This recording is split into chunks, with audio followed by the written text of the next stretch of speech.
On CBS 12 News this morning, breaking overnight, a train accident leaves at least one person dead near Jupiter. We are live on the scene with the investigation that's now underway. Plus, the search for a missing mother takes a tragic turn, where the 23-year-old's body was found and the family friend now accused in her murder.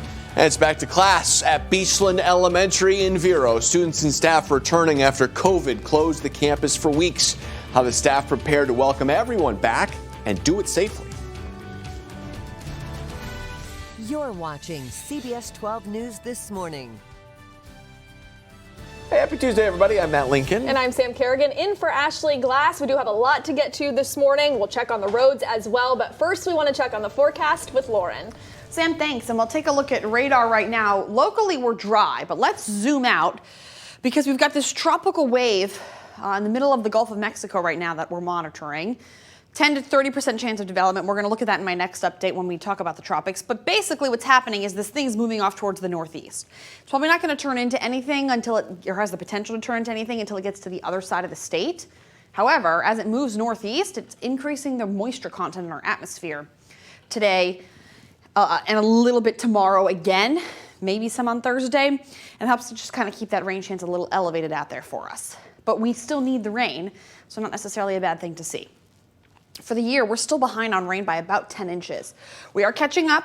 We did have more rain than usual for the month of August for parts of the area, so that's good news. But we still need more rain in order to see these numbers start to improve. Again, about 10 inches is where we are lacking in terms of that rainfall for this year.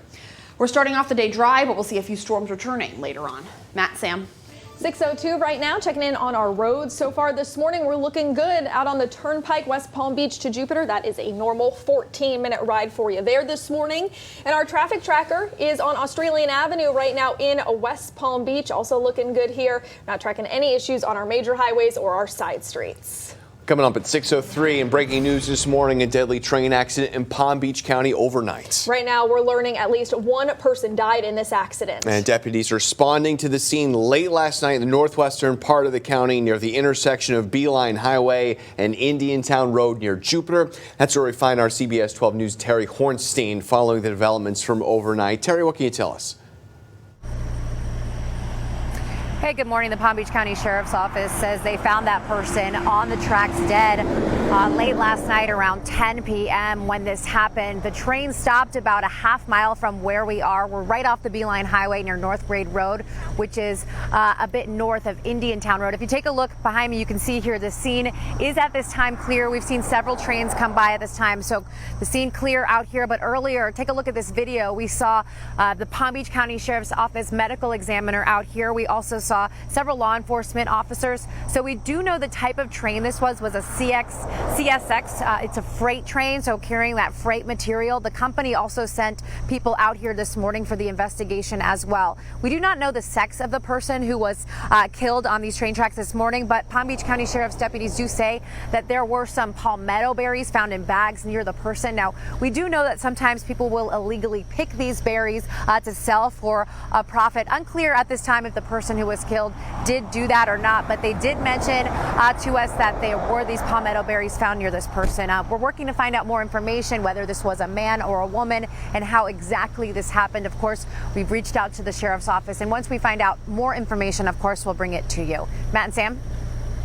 All right, Terry, and this is not the first deadly train crash in the area. 2 years ago, a grandmother and her grandchildren were killed when their SUV collided with the train. 58-year-old Valerie Jo Rintamaki was taking her two grandsons, aged 8 and 10, to a Boy Scout camp near the J.W. Corbett Wildlife Management Area. That's when their SUV collided with an oncoming Amtrak train, and they all died. The railroad crossing along Beeline Highway was in a rural area, and at the time, the intersection only had a yield sign near the tracks with no flashing lights or gate arms. 6:05 is the time, and this morning the search for a missing mother from Stuart has come to a tragic end. Yeah, Martin County Sheriff's Office finding her body in a canal in Indiantown yesterday. 23-year-old Perrin Damron was last seen over the weekend near the Manatee Creek area in the outskirts of Stuart. She now leaves behind a son who's almost 2 years old.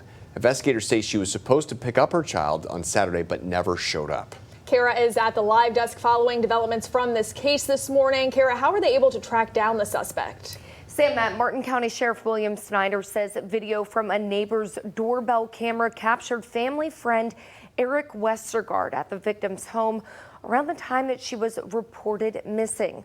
Westergaard, who lives in Jupiter and seen here, was questioned after acting suspicious. Investigators from Palm Beach and Martin County zeroed in on him. Here's what the sheriff had to say.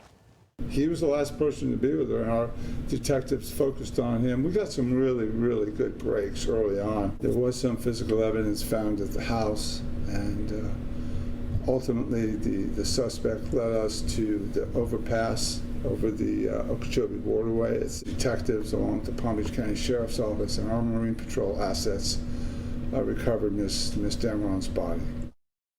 Authorities say Damron was last seen on Friday, September 3rd. The next day, her friends and family got concerned when she was set to meet her child's father, but never showed up. And Sam, Matt, this investigation still far from over. A lot of unanswered questions remain this morning, like how she died and, of course, why. At this time, investigators say the motive remains a mystery. Sam.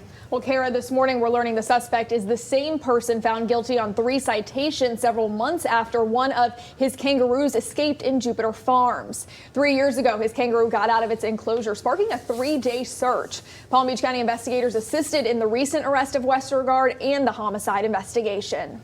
Well, this morning, Palm Beach County deputies still need help finding 2 teen girls. 14-year-old Ritaj Alamak was last seen in Lake Worth on Friday. Investigators say she ran away from her home. And deputies are also looking for 17-year-old Basan Alamak. We do not know if or how these 2 girls are related. Basan was last seen in Wellington on Friday as well. If you have any information on these teens, please call PBSO.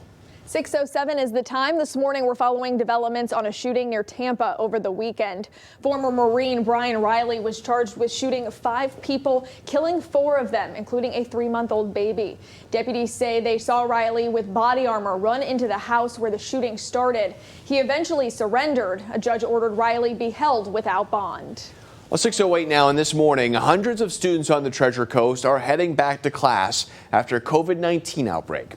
Beachland Elementary School in Vero Beach will reopen its doors after they shut down more than a week ago. But this is coming at a troubling time as some may have gathered or traveled for the Labor Day weekend. Right now, the CDC says that more than 150,000 new cases are being reported per day, and nearly 100,000 COVID patients are currently hospitalized. We've seen these numbers pop up in our schools as a sign the Delta variant is spreading among our kids. Let's go down to CBS 12 News' Madeline Montgomery in Vero Beach for their return to class. Maddie?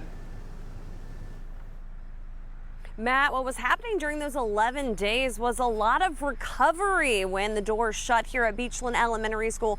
23 students had been diagnosed with the coronavirus and 14 staff members had it as well, including the principal. And 20% of students were out of school here either because they had the coronavirus or because they'd been exposed to it. So they were out 11 days. On Friday, there was a virtual staff meeting to check in on how people were doing, make sure they were ready to go back on campus, and to make sure that they had all of their COVID protocols in place. All of my teachers and staff are either relaxing, resting, or just ready to go. So that's what's exciting. Everyone's health has to come first, and we need to have everyone healthy to be back to ensure that we are providing the best possible environment for our students. Also, while school wasn't in the classroom, teachers sent assignments through the district's online portal, Canvas, and talked to students on the phone and through email to assist with lessons. And coming up in the next half hour, I'll show you how the principal here at Beachland made sure the kids were having fun while they were stuck at home. Reporting live in Vero Beach, Madeline Montgomery, CBS 12 News. Treasure Coast Elementary School was the second school to close in Indian River County due to a COVID outbreak. That school will reopen Monday, September 13th. The superintendent in Indian River County has warned more schools could close if COVID cases continue to rise. Next week, Indian River County school board members will revisit their mask mandate. Right now, students in kindergarten through 8th grade have to wear a mask. Parents also can opt out their kids with a medical note. The mask policy will remain in effect until September 15th, but the school board could vote to extend it.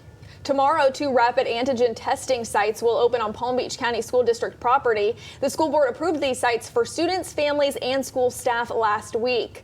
One will be at the Chuck Shaw Technical Education Center in West Palm Beach, and the other will be at the West Technical Education Center in Belle Glade. Tests are free at both of these sites and not mandatory in any way. You can find more information on CBS12.com. And since the start of school nearly 1 month ago, there has been more than 4,000 COVID cases in Palm Beach County schools. About 3,500 of them are students. Well, it's 6:11 now, and a fun day at an amusement park takes a tragic turn. The investigation now underway after a 6-year-old child died on a popular ride. Plus, help arrives in Louisiana. How Bahamas Paradise Cruise Line is lending a hand after the devastation caused by Hurricane Ida.